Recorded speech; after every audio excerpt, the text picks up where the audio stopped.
As was mentioned, I suppose technically it's not anime because it's not animated here, but shut up, it's our show and we're gonna do what we want. That's adjacent enough that we're talking about manga and anime magazines. So sort of a combination of the print serializations of manga in the US, but also magazines whose content is tailored to anime and, different news and things of that sort. Because these were a at first I thought they were few and far between, but now I'm realizing as the two of you have shown some different ones that I apparently just missed, that there was actually a good number of different magazines back in the day. And it's kind of impressive that for how niche the anime market was back in what is basically going to be the early 2000s was the heyday for this, that there were this many publications that were actually in print. It's kind of amazing. Just I mean, going to a newsstand, um, which is a place for those who are young, where you would go and they would have these things on paper, and they were a collection of magazines. They're like books, but smaller and thinner, and would come out monthly, and you could order them and have them show up to your house, directly in your mailbox. And they Yeah. had magazines for literally everything.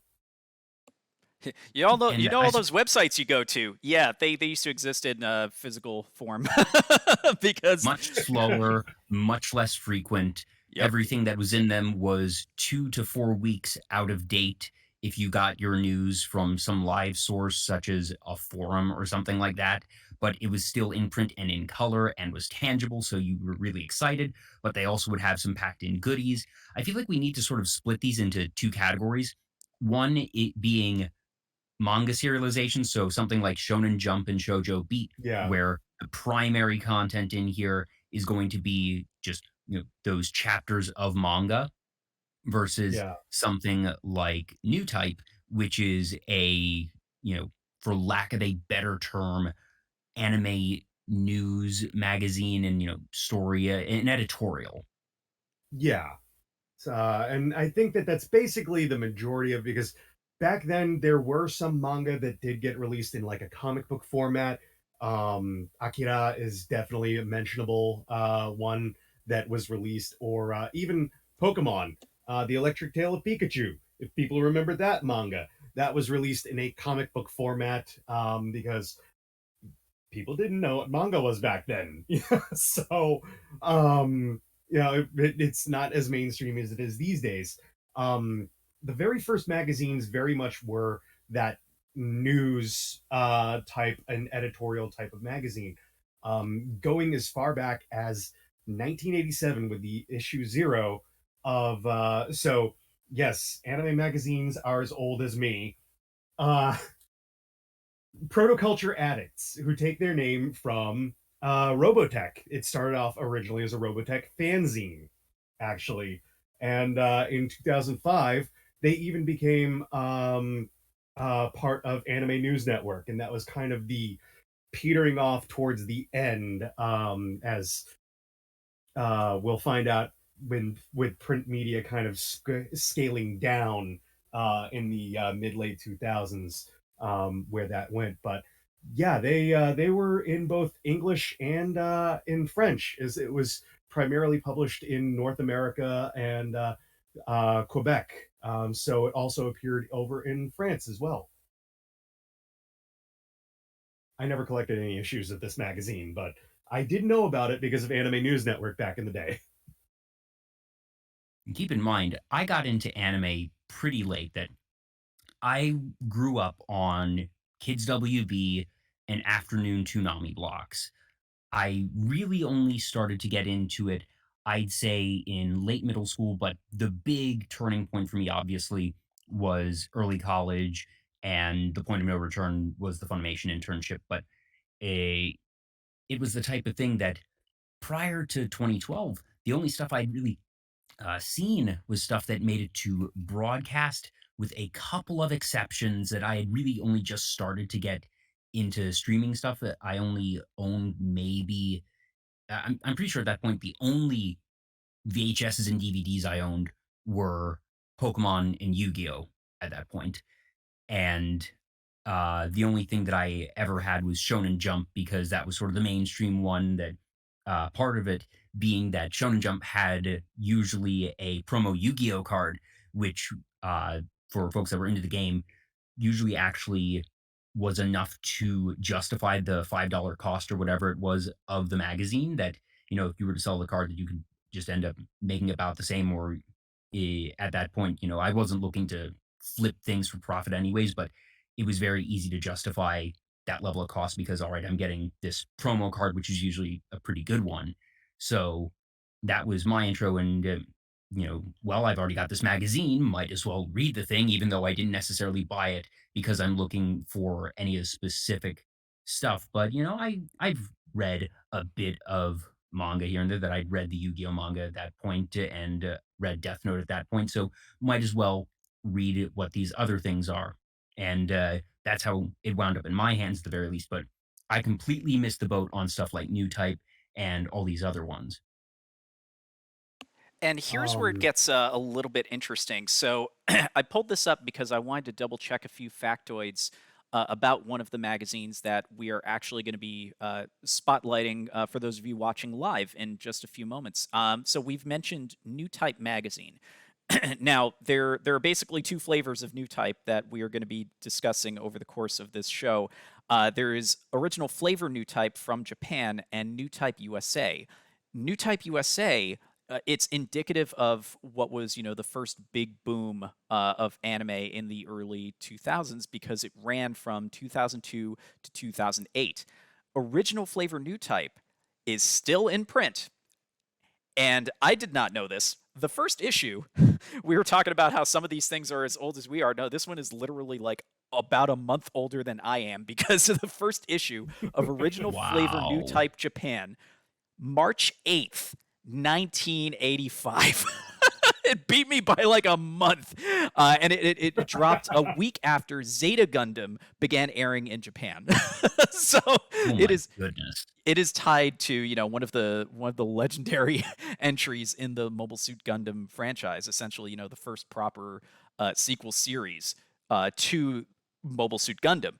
So it is very storied. They also started doing their own magazine anime awards as far back as 2011. They still have it ongoing.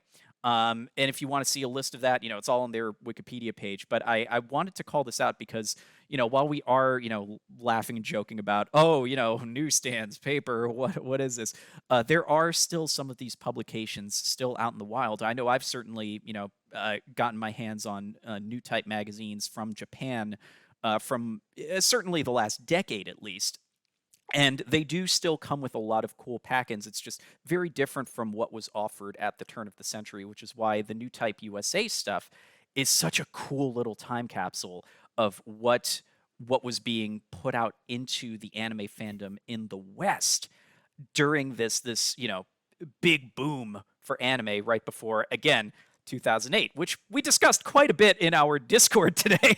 If you do want to yeah. join the discussion, over on our Discord, we do have the link in the chat. If you have been watching live, we'll just cue that back up if you want to get caught up, because we did have a discussion where that particular year did come up. I wouldn't be surprised if we do a dedicated episode to that in the future. But anyway, I just want to provide this little context because one of the things we are going to be showing you is, in fact, and I'm going to cut over to this right now, so brace yourselves, y'all. Boom!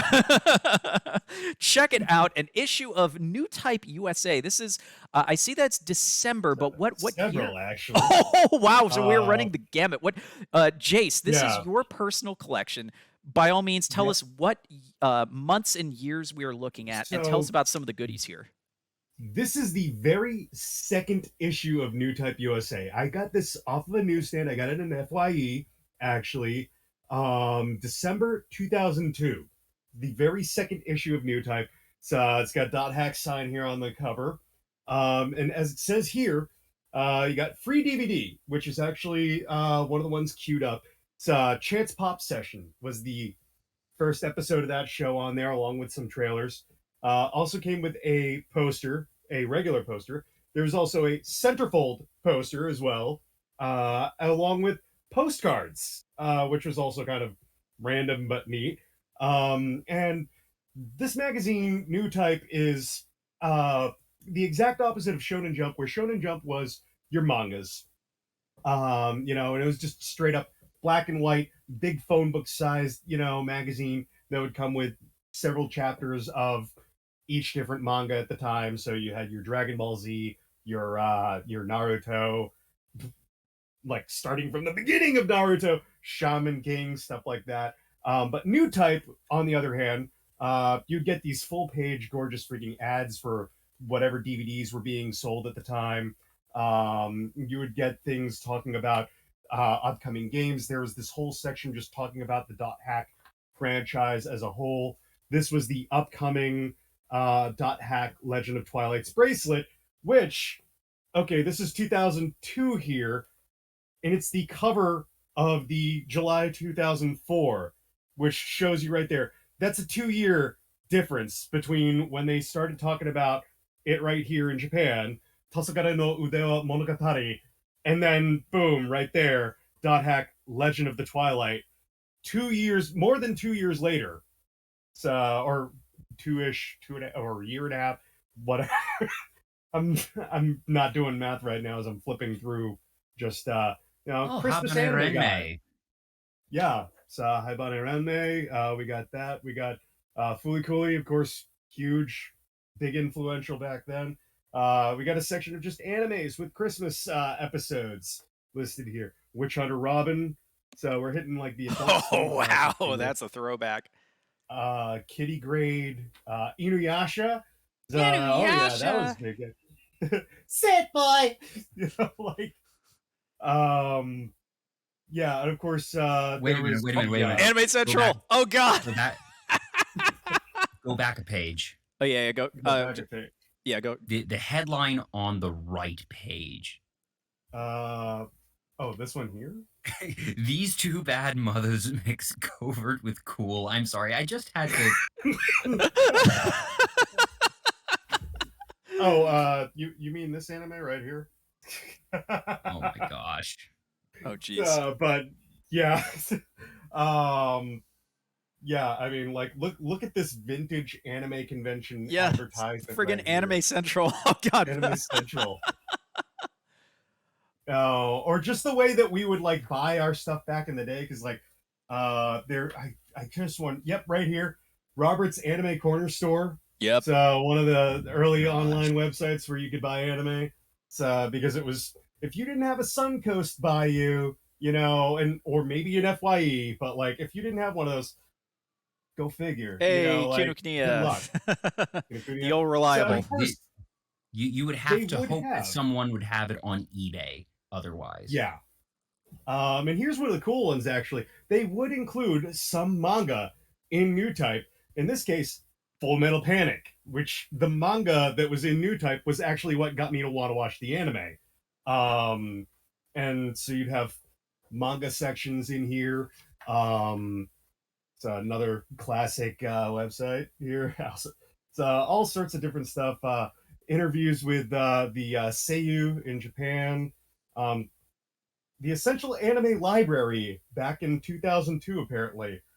Wow. Okay, I mean, I'm glad that Akira, a universal must-have. Mm-hmm. Like that's ever since its release in '88. Yeah, it's just kind of standard. We got Cowboy Bebop on there, Devil Hunter Yoko, Escaflowne, Grave of the Fireflies. Yeah, some of these stand up over time. Yeah. Some of them I had never heard of. A lot of them are Miyazaki on top of it all too. When you look at it, because it's like, oh, there's Cagliostro, Totoro, oh my goddess, there's Outlaw Star. So of course, a lot of stuff that made it to television too. Slayers. I also just want to know numerically, because the number of shows that made it stateside at all was so much less. We have the top 20, 25, whatever it is here, but how much of like the actual percentage of what is available is here? Is this this could be half of what is on the market at this point in time, honestly. That you think, oh, it's only 20 or 25, so it must be the cream of the crop. In actuality, this might be a broader selection than we actually realize or can appreciate at this point. It's definitely a case.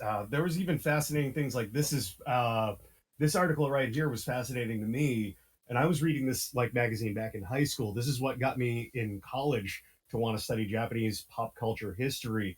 Was one of the founders of American anime, as they call him, Peter Fernandez, who was integral in bringing Speed Racer and Gigantor Tetsujin 28 stateside.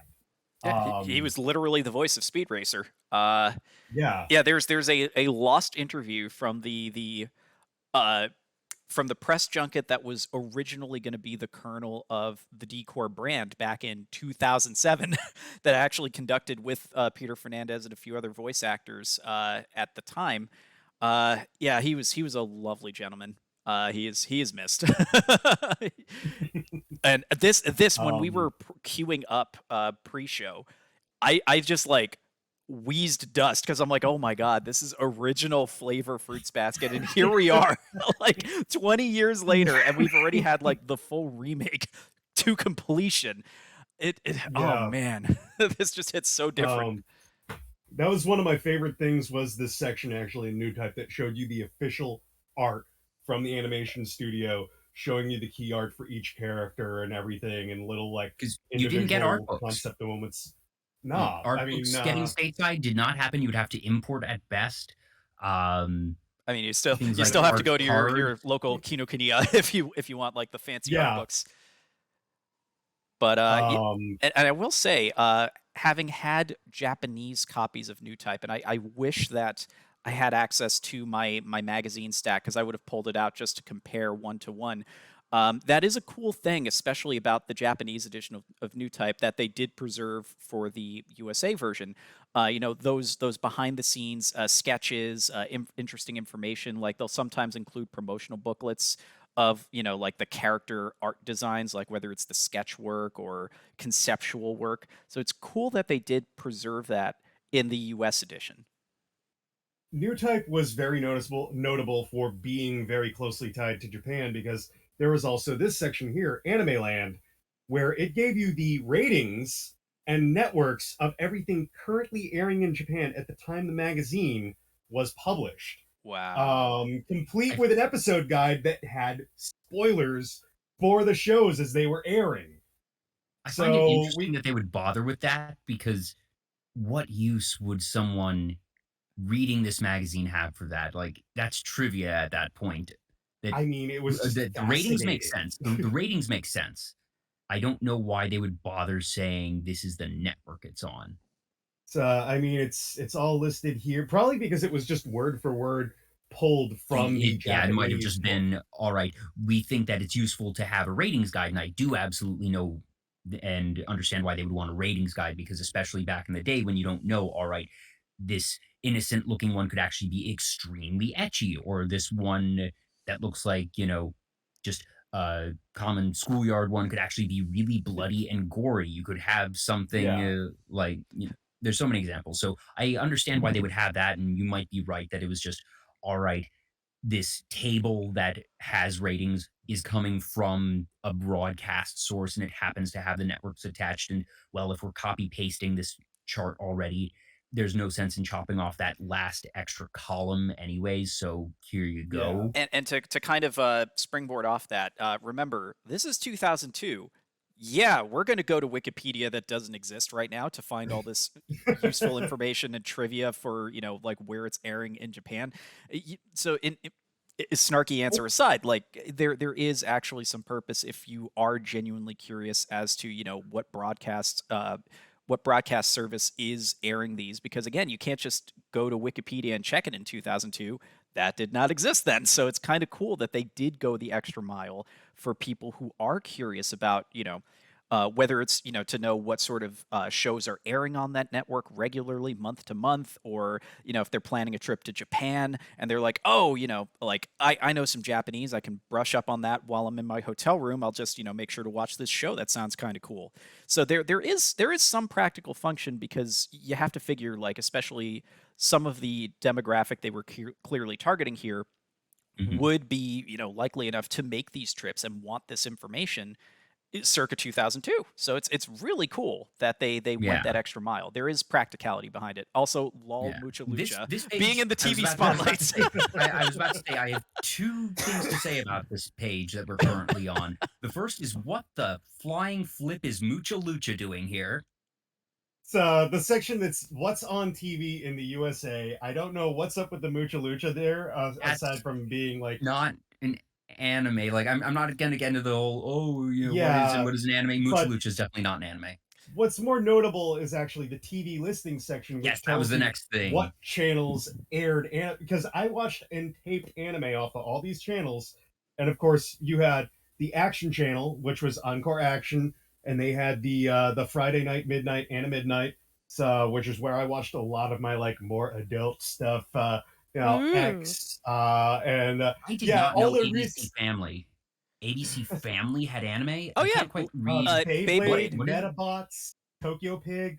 Yeah, yeah. No, they I definitely ran. never knew this. Yeah, because I definitely Yeah, remember Metabots and Beyblade being advertised as being on that channel. So like that was their attempt to try and cash in on the Toonami boom. yeah. And of course, International Channel. Rest in peace to that channel. That was where I first started watching anime in Japanese because they aired Dragon Ball Z, the Buu Saga, while the Frieza Saga was still airing in the United States. Oh Was my it god, I Um, subtitled? just remembered that one. Oh my god, my mind is blown. Yeah, because along with Slayers. oh yeah, I distinctly remember they Yeah. aired anime in Japanese, and I was just like, Yep. this is wild. My my favorite ad right here. Oh my Please subscribe or god. the Menchi gets it. Excel Saga. And of course, the mailbag, because people would Hey. send letters into magazines and you get to see people's artwork. They would send fan art of their Twitter favorite wasn't a thing. You things. couldn't just post your fan art here on Um, DeviantArt, so the the best thing you could hope for cosplay was getting it in pictures. one of Oh the my ads. god, cosplay circa 2002. That is like my early Ooh, days of cosplay baby. Oh here. man. Same here. Same here. Yeah, this is the time machine right here. This Yeah. a section about anime on college campuses and school campuses. Just Shout out to very MCAT, fascinating. Minneapolis College of Art and Design.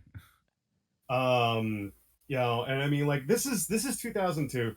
We'll just jump forward. We'll skip this one here. This is the Two last issue years I've got later. here.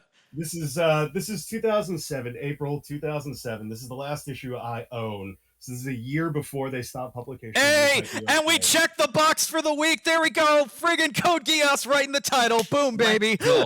Let's go, baby. Let's effing go. Oh my god, and that's Boom. April. So season 1 would have been just about to wrap up. That was like the gap before the finale. Mhm. We have hit gold, y'all. We have hit gold on the Yeah, show. there it is right there, page 50. In Hey. fact, we'll just jump straight to it for the hell of it. Page 50. Skipping forward, skipping Oh, I forward must here. say, Jace, you've done a very good job of preserving these. That these are very good yeah. quality. Like the fading is minimal. I, Honestly, uh, this might have I just been the print quality at that time. The print quality was great. I like the early issues got a little bit more wear and tear because I was in high school and I would read them in school and stuff like that. So I mean, they were Yeah, like that. cram them Oh into your my backpack on god. the bus. But They're using the initial promo art because of the uniform Yeah, colorings. I was about to say that coloring is not what we see in the show. No, like they yeah, must have gotten that straight from This like is New Type early Japan. concept art. Yeah. Yeah.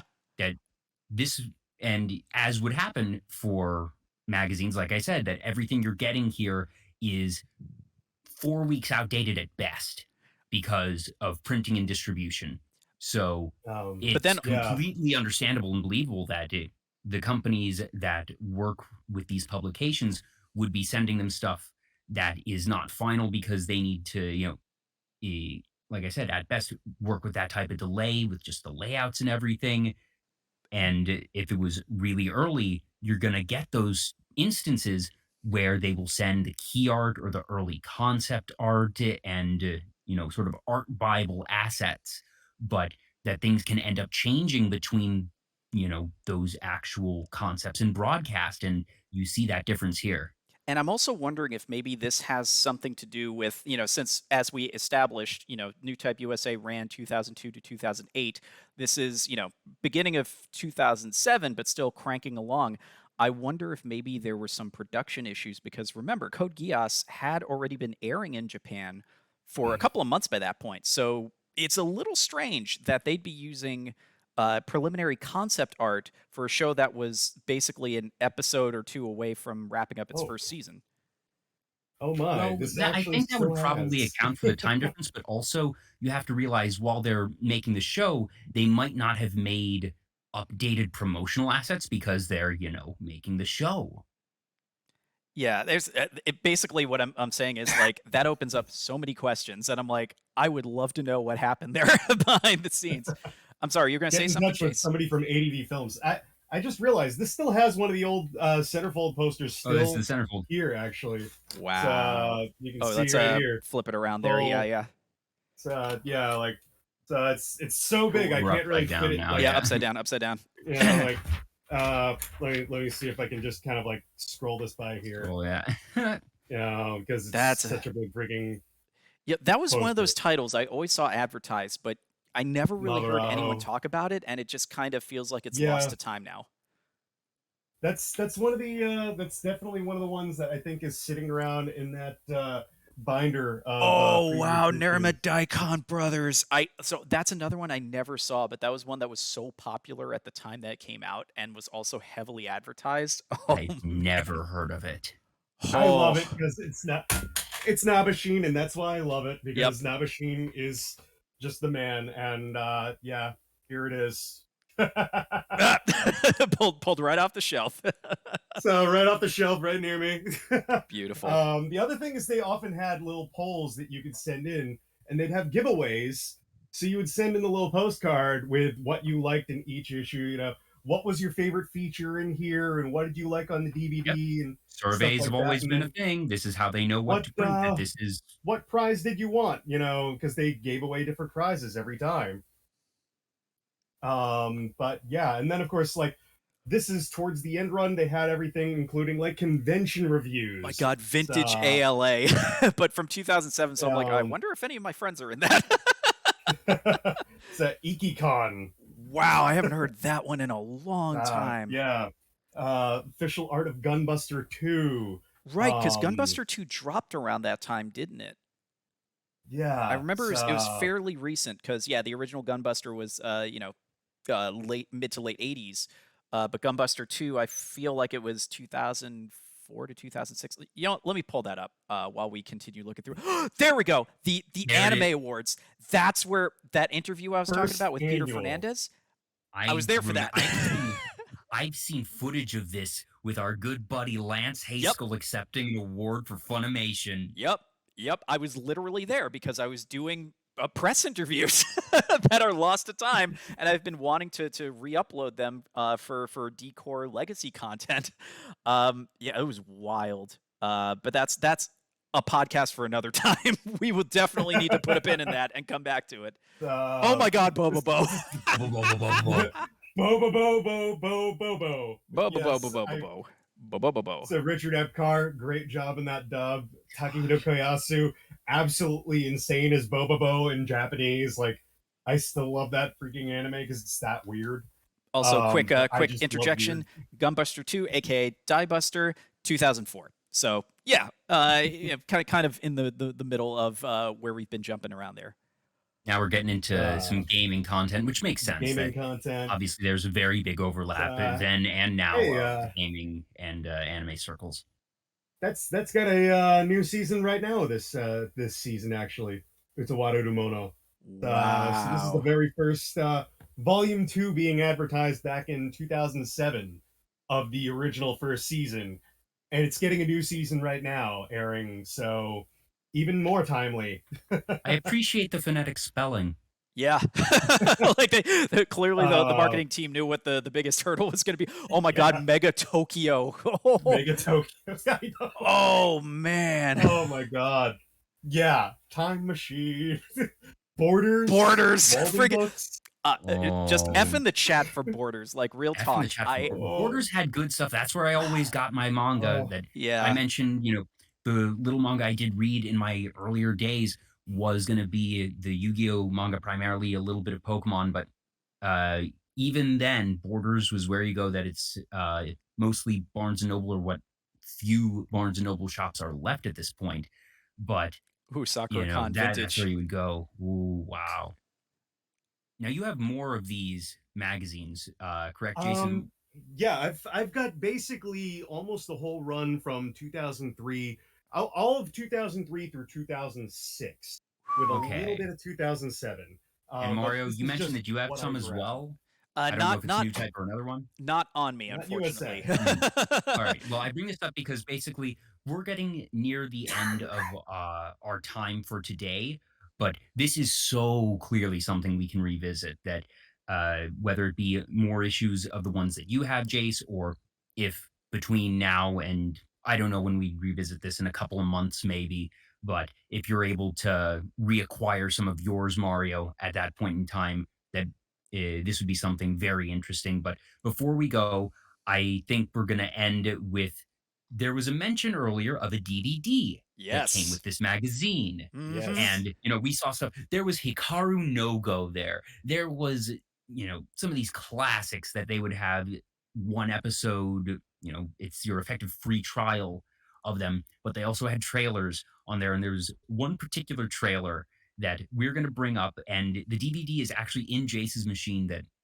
we had the option of, do we want to bring this up on YouTube? And Mario and Jace were like, no, part of the charm here is we're going to show you, you're going to see the actual DVD menu interface here, and this delightful just trip down memory lane of a trailer. Yeah, let's get that queued up for the magazine. Yeah, and I will bring it back up as soon as we have it. We're just quickly cutting over, so please bear with us. Just waiting for our feed to be updated so I can bring it to y'all live. I'm seeing it here on Discord. You'll have to close. Oh, okay. I thought that was. It's in a... I realized what was. Oh, no. Sorry. I for some reason thought we were cutting to another static desk shot, and I'm like, oh right, no, this is actually the thing. Let me get that prepped. Okay, and we are back. Okay, let's go. Let's go.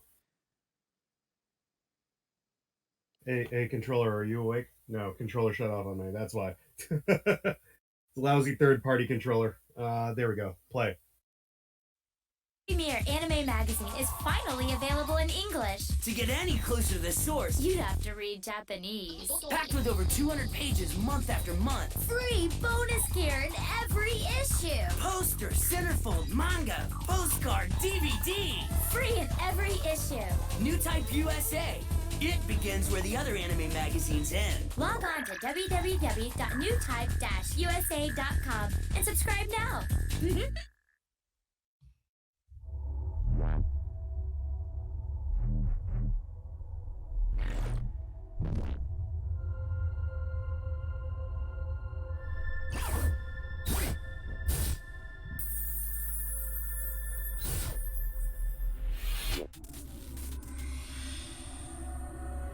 Oh, 10th anniversary. They got their start in '92, apparently.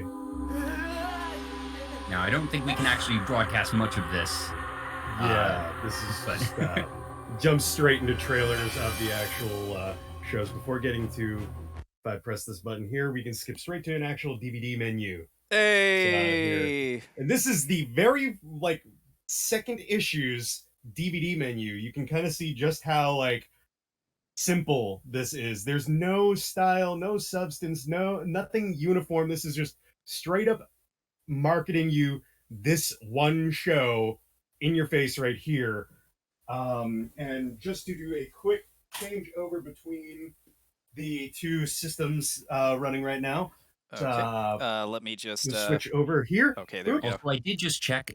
Newtype-USA.com is no longer active. I did not think it was, but I wasn't sure, would it redirect to some newer site or at least to the Japanese site, Newtype USA, if there are any domain hunters out there. That one is available from what I can tell. Hey, also, so you can buy the new merch that we dropped over at Digital Era Entertainment's Stream Elements page, so we can buy newtypeusa.com because we can, apparently. I'm so sorry. I'm so sorry. I had to. Anyway, please continue, Jace. So, this is the second to last DVD that I have. I don't know what happened to the last one. I know that I gave some DVDs away to friends as I bought the actual series on DVD because I felt like I didn't need it anymore because I owned the actual thing. But they would have trailers from different companies. In this case, despite the fact that ADV Films was the company that published New Type magazine, they had here Le Chevalier de Aeon from ADV Films and then Peach Girl from Funimation, along with a buttload of trailers. And just for fun, we will pull up another non-copywritten series thing, one of the merchandise ones here. Let's pull up ADV Gear for fun here. We could pull up that one and maybe the Anime Network one. I was going to say, please. Got the gear to prove it? Get all you want at ADVshirts.com. I mean, this was way before Hot Topic carried anime merch like this. Anime ADV gear, all customized by you, for you, and all officially licensed from ADV. I feel like this was made in Windows Movie Maker. I mean, this is 2007. Yeah, true. I mean, that's what I was using back then, at least. Wow. ADVshirts.com is also available. Oh, we're going on a buying bonanza, baby. Now, so of interest, newtype-usa.com is owned. They're checking a couple of the, domain purchase services. Not manga, it's manga. Are they feeding the troll?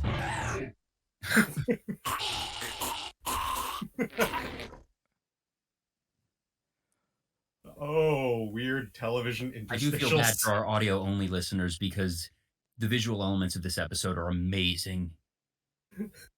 That basically what we just saw was this really kind of unhinged shadow puppet ad for Anime News Network.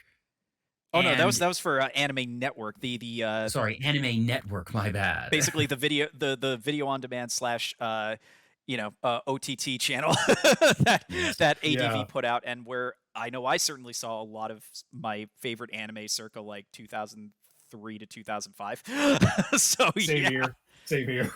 And the quick update on the URL report card or status report, I suppose. Newtype-USA.com is owned. There's nothing on it currently. I checked a couple of domain purchase sites, and it's the type of thing that even if it's owned, you can basically contact the owner and they will probably sell it to you for some amount.